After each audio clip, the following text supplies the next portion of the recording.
Week 1 checked all the boxes for the Dallas Cowboys with their win over the Cleveland Browns. Week 2, as the Cowboys returned home at AT&T Stadium, a chance in front of their own crowd to make a statement. It didn't necessarily go to plan. 44-19, the Saints come into Arlington, Texas, and they leave with a win. The Cowboys fall to 1-1. They've got a matchup this week with the Baltimore Ravens. Welcome in to Special Edition. We've got Isaiah Stanback, Barry Church, Nate Newton, a trio of former Cowboys. I'm Kyle Yeomans. Glad you're with us. Barry, I'll start with you. It was a bit jarring to see the Cowboys, based off of their Week 1 performance, perform like they did in Week 2. What was the most surprising aspect to the loss to New Orleans? Well, the most surprising aspect to me was that this Dallas Cowboys defense wasn't able to generate a pass rush on Derek Carr. I mean, we understood that was going to be the formula to success, getting after the quarterback, seeing ghosts out there. They weren't able to do that, and Derek Carr flourished against this defense. Yeah, this defense obviously didn't show up. They gave up 6 straight touchdowns on 6 straight possessions. That was bothersome, but I'm going to go to the offensive side. This offense has only scored 3 touchdowns in the first 2 games, and that's something that they have to address. It doesn't matter if you're giving up 40-plus points or if you're just in a shootout with the Baltimore Ravens. You have to find a way to score some points. You know, I knew our offensive line would struggle with the young guys and trying to gel, but the way our defensive line just gave no fight. It was really, really embarrassing. Yeah, it really wasn't the outing that anybody had in store, but there were a lot of ways you could maybe break this down and say you didn't do your job effectively throughout. But we're going to start with the run game. That's one element of this game that didn't go well for the Cowboys ultimately. And the run game, of course, Rico Dowdle, Ezekiel Elliott and company, they were held in check by that front 7 from New Orleans. Isaiah, when you looked at how they ran the football and how they struggled to do so, is this a concern moving forward? It's definitely a concern, and I'm not sure that it's just on the shoulders of the running back room. Obviously, it has to go with the running game, the scheme, the offensive line, but they have to find a way to mix things up. Right now, it seems like everything's really the same pace. They need to change it up. They need to change their personnel. I know last year we involved CeeDee Lamb. That's something they might need to look at this year as well. Yeah, it is slightly concerning when you look at what this running back room has been able to do, but I'm not ready to give up on them yet because they did go into Cleveland, a good defensive team out there, and average 4 yards a carry. They did go over 100 yards rushing. So to me, like Isaiah just said, you got to mix things up a little bit, but overall, I'm not ready to give up on this running room just yet. You have to just find a rhythm with these young guys and with the older guys. You have to find that rhythm, and you have to find a back and give him more than one series. You can't be switching in and out. You have to give like Rico Dowdle maybe 3 or 4 series. Let him get some type of rhythm. And I think by them getting behind last week, really put a damper on things. It really has been a concerning point, even going back to training camp in Oxnard, of who will be that home run hitter. We haven't seen it yet, and they're still looking for it. Maybe Dalvin Cook's the answer. I like Nate. I like that as a solution. Possibly give a drive to each of those different running backs and see how that they can take it and run with it, no pun intended. Speaking on the opposite side of things, the Dallas defense did not have a ton of success either, slowing down Derek Carr. Barry, you mentioned not getting pressure on him allowed him to pick apart the secondary. What was the most concerning aspect of how the defense played? To me, it was not winning their one-on-one opportunities. When you either look at it either in the trenches or in the secondary, they weren't able to get off blocks out there, and they weren't able to affect Derek Carr, which led to that back end getting exposed. The rush end and the back end, they have to work together. And to me, that's the formula for this Dallas Cowboys defense. They've always been a defense that's been able to get after the quarterback and make things hard for them. They weren't able to do that, and that exposed this secondary. They've got to be able to go out there and win those one-on-one opportunities in order for this defense to be great. You have to take away one aspect of the game, and that is the running. If you take away the running, then we can adjust to the pass. Our safeties didn't know what to do this game. Everybody was confused. And when you don't control that front end, that's what you have. The defensive line was moving sideways. They were doing a 2-step old country dance sideways, sideline. They never got vertical. They never got downhill. They were never on the opposing side of the line of scrimmage. And because of that, these guys ran rapid. It really wasn't the best showing. Offense, defense, special teams. A lot of individuals could be even Osa Odighizuwa said it earlier in the week. He said that was the worst performance of my career. And this is somebody who's been around this Cowboys building since 2021. So lots to improve going into week 3. But where do they start for this Cowboys team? Cowboys COO Stephen Jones sits down with us. When we come back, he'll catch up with Nick Eatman about what's the way to step forward. Special edition presented by AT&T. Is brought to you by your North Texas Ford dealers. Ford is the best in Texas. Reliant, official energy provider of the Dallas Cowboys. Blockchain.com. Invest like your icons with Blockchain.com. And by AT&T, official sponsor of the Dallas Cowboys.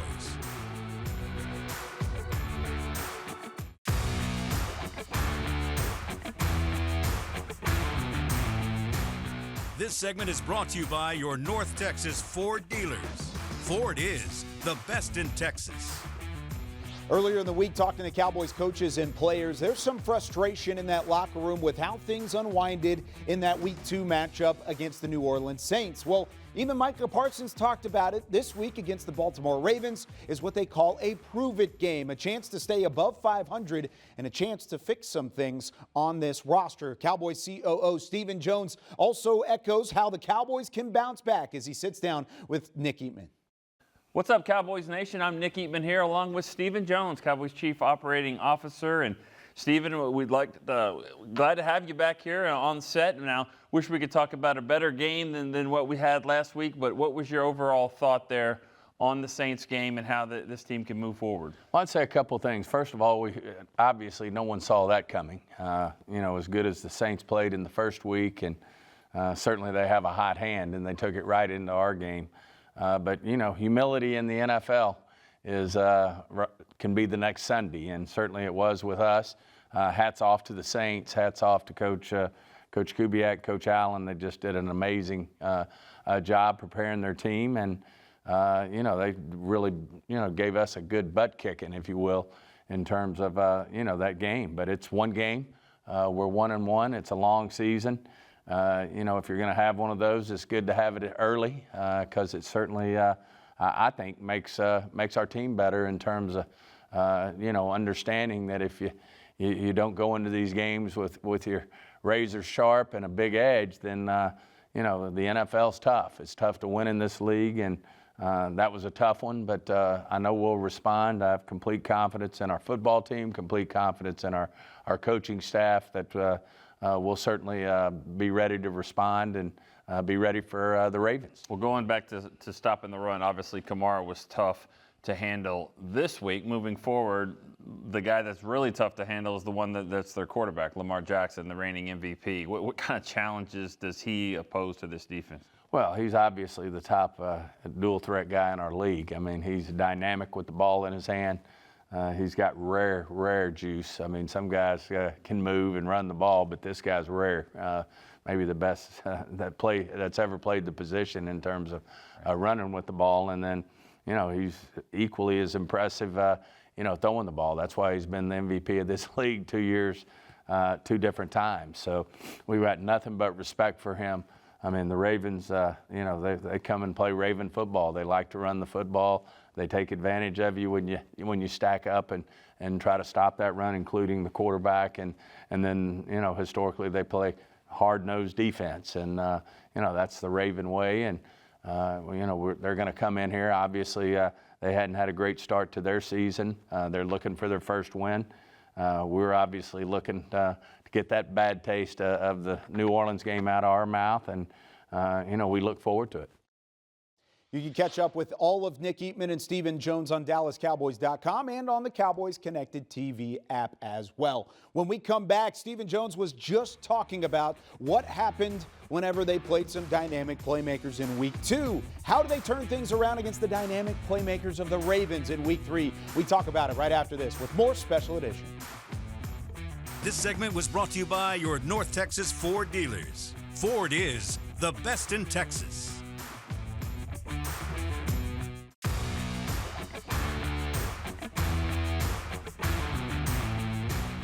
This segment is brought to you by the NFL Fan of the Year, presented by Captain Morgan. Man, this is a great opportunity we have. We're playing Baltimore Ravens. You know what I mean? So it's like, this is a team that we've known these past couple of years to be a serious contender, and this is a huge opportunity for us to show what we're made of as a linebacker corps. So have a smile on your face when you do when we're preparing. You know what I mean? Like, it's not this is a great opportunity. This is what we love doing. This is what we want to do. Let's go out and do it. And you're gonna get hit in the mouth. It's like, wipe the blood off and get going. Let's go. Okay, on one occasion, I love the energy. I love the passion from Eric Kendricks. On the second one, I don't know if I've ever heard of anybody being so happy to see Lamar Jackson on the schedule, the 2-time MVP, the reigning MVP, and one of the more dynamic players in all of football, maybe ever, in terms of his dual threat ability. Welcome back to Special Edition. Isaiah, Barry, Nate. I'm Kyle Yeoman. So the Cowboys are welcoming in a Baltimore Ravens team that was in the AFC Championship game last year. They have an MVP at quarterback, but they're starting 0-2, which might be even scarier for a team that is trying to avoid falling to 1-2. Isaiah, when you look at this matchup, Lamar Jackson, what does he bring, and how desperate is this Ravens team? Yeah, they're very desperate. Matter of fact, I'm calling these guys Angry Birds, okay? I'm not talking about the video game. These guys are in a position where they're now facing 0-3, and we know the statistics revolving around teams, any division, any conference, to go 0-3 of this. It's not likely that they make the playoffs. So they are going to bring absolutely everything that they can, and it starts with Lamar Jackson. His ability to be a dual threat, whether it be the zone read, whether it be the run-pass option, or whether it just be him playing man-to-man versus the guy that you just decide to spy against him. He's a problem on the passing and the running game. They have to find out some kind of resolution to take care of him. Yeah, this Dallas Cowboys defense, they're in for a tough matchup when you talk about Lamar Jackson. I mean, this defense has struggled in the past with athletic quarterbacks, whether it's Josh Dobbs, Josh Allen, and to a certain degree, Jalen Hurts. And neither of those guys are Lamar Jackson. But the key to me is you got to keep this guy in the pocket. You got to make him a pocket passer in order to defeat this guy. Because if he's able to be that dual threat guy running all over the place, it's going to be hard to cover up these receivers as he's extending time out there. So you got to make this guy a pocket passer in order to defeat the Ravens. He's probably the best athlete I've seen besides Deion Sanders, man. He's pure speed, man. But one thing about him, when he do the run option read, he's not trying to fake you out. You either stay with your read or he will punish you. He's got to be one of the fastest quarterback ever to run this offense, and it shows. Yeah, he is a legitimate threat, and of course he continues to get better and better as the years go on, both as a pocket passer and as a runner. Nate, I want to go right back to you, though. This running game, they're more than just Lamar Jackson. They've got Derrick Henry in there now. King Henry, now a Baltimore Raven for the first time. And then you've also got another guy in Justice Hill that is kind of that change of pace back. You can't forget about him. Where do they challenge you on the ground? They're going to challenge you straight ahead. Like last week, they gave you a lot of motions, a lot of moving around. They try to get to you inside, you outside. Derrick Henry is from tackle to tackle. The other guy, you'll get a little bit more variety. The outside guy is your quarterback, so you know where they're going. They're not trying to hide. They're not hard to find. Yeah, when it comes to this running threat out the backfield, I'm more concerned whenever I see Hill in there with Lamar Jackson because of their ability to get out on the edges. There's really no good decision that you could make because they both are probably faster than the guy that you have playing defense. When it comes to Derrick Henry, you have to be concerned about him when it comes down to the red zone and the short yardage situations. As long as you can get to him before he gets going, he's like the juggernaut on X-Men, right? If he crosses that line of scrimmage with a head of steam, you're probably going to be in trouble. But if you could chop him down before he gets going, then you're going to be in a good situation. They were the #1 rushing attack in all of the NFL last year in yards per game, but they have some weapons outside as well. It may not be Chris Olave and Rashid Shaheed, but they have Zay Flowers and a couple of really good tight ends with Mark Andrews and Isaiah Likely. Barry, what kind of challenge does that present? It presents an extreme challenge for the interior part of your defense. When you're talking about your slot, you got Zay Flowers, who they move all over the place, but I think he does his best damage within the slot. Mark Andrews is an all-around tight end. He can block you. He's great in the running game, but he can also threat you in the passing game. To me, the matchup that you've got to keep your eyes on is Isaiah Likely. I mean, these guys can go out there in that 12 personnel, 21 personnel, and they can dice you. They force this defense to put you with big people. So you can't match up a corner or a slot on them because if you do that, then you're lighting the box against Derrick Henry. If you go big people, then you got Isaiah Likely against your linebackers and safety, which is a complete mismatch. To me, this is one of the best catching tight ends or pass catching tight ends in the National Football League. Yeah, you're absolutely correct. This dual threat that they have at the tight end position is nothing to be played with. Obviously, you have Andrews who can hurt you. He's been pretty quiet this year, but do not forget the old man. And he has a young buck that's been watching him, Isaiah Likely, who can go out there and big boy you. He's go out there and be physical with you on the ground game. And then as soon as you start worrying about that, now they have the play action game. So it all kind of correlates with your ability to be able to stop the run like we just talked about. Because if you allow the running game, then you have to deal with these two in the passing game. Ooh, that's exactly what you do not want to see whenever it comes to those tight ends. Defensively, new defensive coordinator Zach Orr, who is actually from the Metroplex, went to the University of North Texas, go Mean Green. Nate, whenever you look at this defense and what they bring to the table, how is it compared to what Baltimore's done traditionally? I'll tell you what, they got two big studs in Nomney and Michael Pierce. these guys will put their hands in the middle of your chest and stop your run game. We're going to have to deuce block them. We're going to have to double team them out of those positions because these guys do not play. Yeah, it doesn't matter, scheme, defensive coordinator, whoever the case may be. When you look at this Baltimore Ravens team, they have their identity. They're going to be physical, and they're going to try to take the football away from this team. They're going to put all their resources into stopping CeeDee Lamb, and they want to see if you can beat them with a Cooks, with a Tolbert out there. And if that is the case, then I'm not so sure the Dallas Cowboys have a great chance in this one. They're going to really try and stop the run. They're really good at doing so, I think. Yes. They have the big bodies Number up one front. in the league. They are really good in the front seven, and Zach Orr, of course, being a former linebacker, has that physicality mindset. When we come back, we'll take a look at the community. The Dallas Cowboys throwing the initiative to students around Dallas-Fort Worth with Play 60 and NFL flag football. This segment was brought to you by the NFL Fan of the Year, presented by Captain Morgan.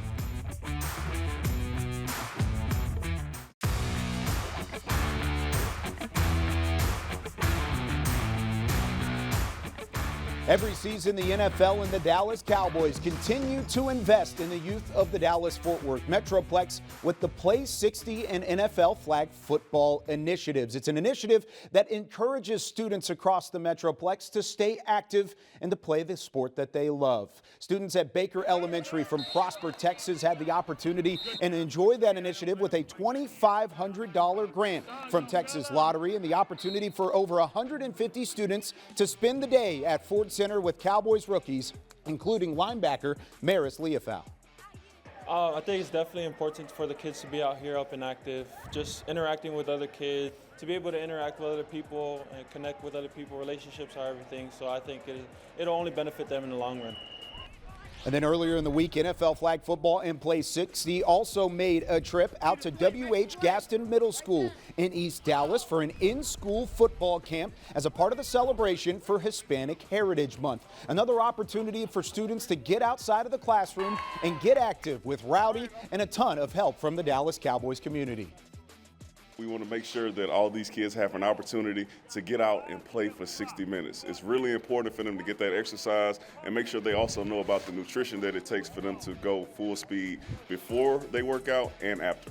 Every single year we celebrate Play 60 Week, which is a week-long celebration of youth health and wellness.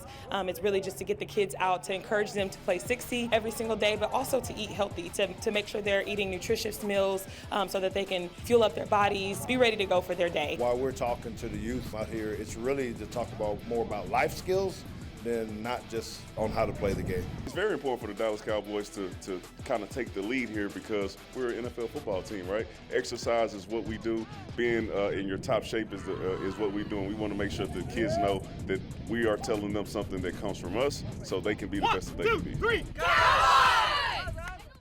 I always love seeing the kids and the smiles on their faces, getting outside and being active, and also going home with a little bit of swag. Each kid received a Play 60 bag with a water bottle. We talked about the nutrition that's involved, and then also, of course, you got to have a Play 60 football in there as well to be able to play 60 every day. Get out there for at least 60 minutes a day and stay active. The Cowboys will look to get active in the win column again this week as the Baltimore Ravens come to town. When we come back, Isaiah, Barry, Nate give our keys to the game going into Week 3. Closed captioning is brought to you by the Texas Lottery. Cowboys scratch tickets from the Texas Lottery are here. Play today. And to watch more Dallas Cowboys content on your connected TV, download the Cowboys Now app on Amazon Fire, Roku, and Apple TV.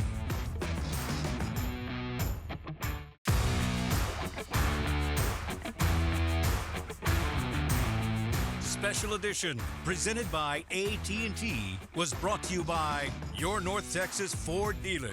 Ford is the best in Texas. Miller Lite, the only beer of the Dallas Cowboys. And by AT&T, official sponsor of the Dallas Cowboys. Wrapping up special edition going into Week 3 of the NFL season. Isaiah, Stanback, Barry Church, Nate Newton. I'm Kyle Yeomans. All right, Barry, keys to the game. Who you got taking the win on Sunday? Well, for me, don't let Lamar Jackson be a force multiplier. Meaning he's going to get his out there, but do not let him get Derrick Henry involved, get Zay Flowers, Isaiah Likely, those guys getting off. You've got to make sure you limit what Lamar Jackson's able to do. Yeah, I'm going to go straight to the fact that you have to find a way to get a running game going. You have to try, right? I know these guys are only giving up 50 yards a game, but you have to try, because if you don't, then they're going to subject you to just throwing the ball, and that's when they win. Offense, keep the ball 35 minutes or more. Time of possession. It works out. Who wins the game, Nate? We do, by 1 point. 1 point. Yes, sir. There you go. We'll see you next week with more Special Edition.